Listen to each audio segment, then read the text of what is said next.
안녕하세요. 반갑습니다. 라트입니다. 오늘은 가정의 달을 맞아서 가정예배에 대해서 이야기를 나눠볼까 하는데요.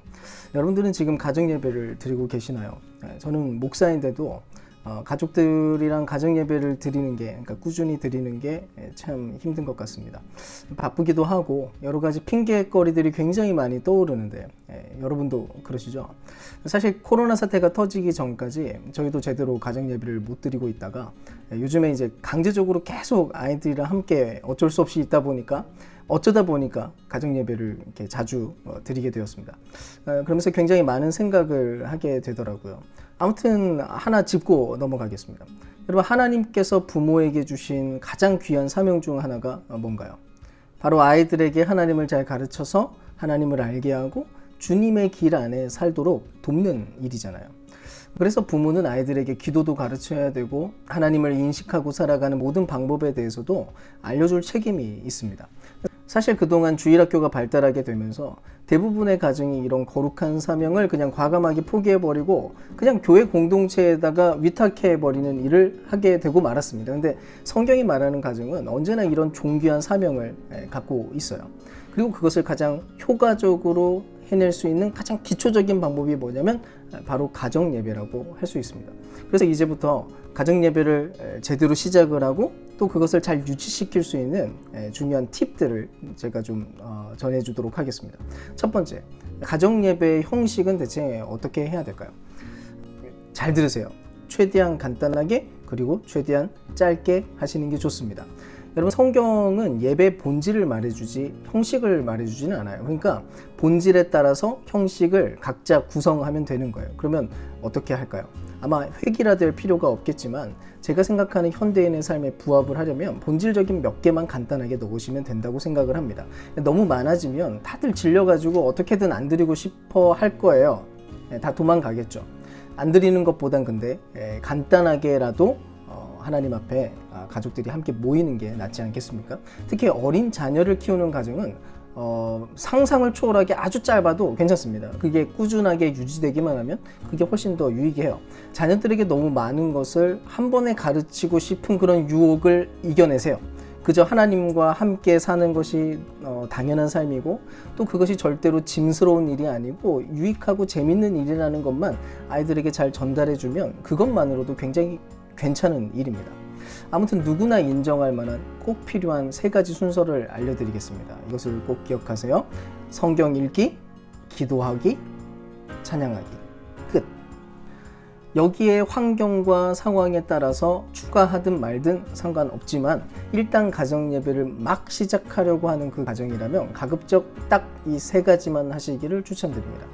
자, 그럼 하나씩 살펴보도록 하겠습니다. 성경 읽기는 그러면 어떻게 하느냐? 일단 성경 읽기는 기존에 나와 있는 어떤 순서에 따라서 하셔도 상관없고 개인적으로 그냥 창세기부터 한 장 한 장 읽어 나가는 것도 나쁘지 않습니다. 어쨌든 좀 길면 한 번이나 2번만 읽으시면 되고요. 또 서신서 같은 어떤 짧은 구문 같은 것들은 천천히 여러 번 반복해서 읽으셔도 좋습니다. 다만 이때 성경 본문을 정해서 재미있게 읽는 게 중요해요.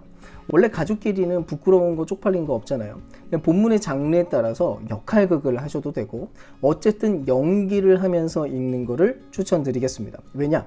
우리는 성경을 가슴으로 받아들이고 또 이해하기 위해서 성경을 읽는 거예요. 그냥 읽는 것 자체가 어떤 힘을 주지 않아요. 그냥 실제로 그것이 이해가 되고 느껴져야 의미가 있습니다. 그래서 절대로 성경을 읽을 때 여러분 딱딱하게 읽으면 안 되고 거기에 담겨있는 정서와 감동을 함께 느낄 필요가 있어요. 근데 거기에 가장 좋은 방법이 연기를 하는 겁니다. 그러니까 가족끼리 돌아가면서 연기를 한번 해보세요. 그리고 연기할 때 이상하면 좀 지적도 해주시고요. 분명히 말씀드리지만 만약 이게 숙달이 되면 성경을 이해하는 속도도 아주 빨라지게 될 것이고 또 재밌어질 겁니다. 또 그런 면에서 성경을 꼭 개역개정만 사용하지 마시고 쉬운 성경이나 우리말 성경 같은 풀어 헤쳐진 그런 성경을 쓰는 것을 더 추천드릴게요. 어차피 모든 한글 성경은 다 번역된 성경이에요. 그래서 개역개정이 더 우월하다 이런 생각은 아예 버리십시오. 그에 적합한 성경을 찾아서 사용하시면 되는 겁니다. 그리고 이제 가장 중요한 건데 여러분 가급적 성경을 읽고 나서 설교하지 마세요. 저는 목사라서 입만 열면 설교가 나오는 인간입니다. 근데 가정 예배 때는 제가 거의 설교를 안 해요. 그냥 말씀만 읽고 끝내세요. 그게 베스트입니다. 물론 좀 이해가 안 되고 개념 설명이 조금 필요한 그런 부분에서는 살짝 가이드가 필요할 수도 있습니다. 인도자가 찾아서 준비할 필요가 있는데, 근데 그 외에는 설교하지 마세요. 왜냐? 일반적인 가정의 아버지나 어머니가 하나님의 말씀으로 아이들에게 이야기를 할 때 그게 진짜로 하나님 말씀으로서 설교가 되기보다는 자녀들한테 한참을 잔소리하는 시간으로 쓸 가능성이 굉장히 농후합니다. 그러니까 얘기를 하다 보면 갑자기 평소에 애들에게 하고 싶었던 마음의 소리가 막 섞여 나올 거니까요. 그리고 거기에는 분명히 또 이런 말을 하겠죠. 교묘하게 이것이 하나님의 뜻이다라고 아이들에게 이렇게 주입을 할 겁니다. 근데 그런 순간부터는 이미 이 예배는 파괴된 예배가 되는 거예요. 자녀들은 가정 예배를 이제 더 이상 중요하게 여기지 않을지도 모르고요. 그래서 부탁드립니다. 정말로 훈련되고 신실하고 하나님 말씀만을 감동적으로 전할 수 있는 인도자라면 몰라도, 아니 그냥 설교하지 마세요. 알겠죠?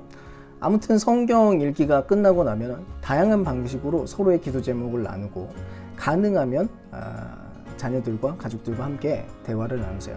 하나님이 우리 가정을 얼마나 사랑을 하는지, 또 우리 아이를, 우리 남편을, 아내를 얼마나 사랑하는지 여러 가지 이야기들을 나누세요. 무엇이 고민인지 슬픔인지도 들어주시고 하나님께 그것을 맡기세요. 그 자리에서 답을 주지 마세요. 절대로. 부모가 모든 답을 자기 방식으로 해주려다가 잔소리꾼 취급받지 마시고 하나님께 맡겨드리는 겸손함과 지혜를 보여주세요. 부모가 자기가 대답을 하려고 하는 게 아니라 이건 역시도 하나님께 맡기자라고 얘기할 때 그게 겸손하고 지혜로운 일입니다. 아이들이 부모의 강압적인 권위가 아니라 하나님의 말씀의 권위를 따르게 되면 그게 되는 거잖아요. 그렇게 훈련하시고 그렇게 예배를 드리셔야 됩니다. 아마도 그런 아이들은 자연스럽게 부모에게 순종하게 될 거예요. 하나님도 기뻐하시고 또 서로를 기뻐하는 그런 좋은 가정이 될 거라고 저는 확신합니다. 아무튼 그렇게 기도가 끝나고 나면은 함께 즐거운 찬양으로 마무리를 하시면 됩니다. 평소에 좋아하는 찬송가나 복음성가 상관없고요. 모든 가족들이 알고 함께 기쁘게 부를 수 있는 찬양들, 또 나눈 이야기들을 공감할 수 있는 그런 찬양으로 잘 골라서 함께 부르시면 됩니다.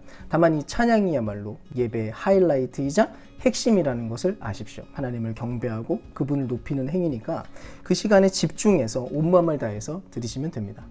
그러면 즉시 오늘부터 일단 해보세요.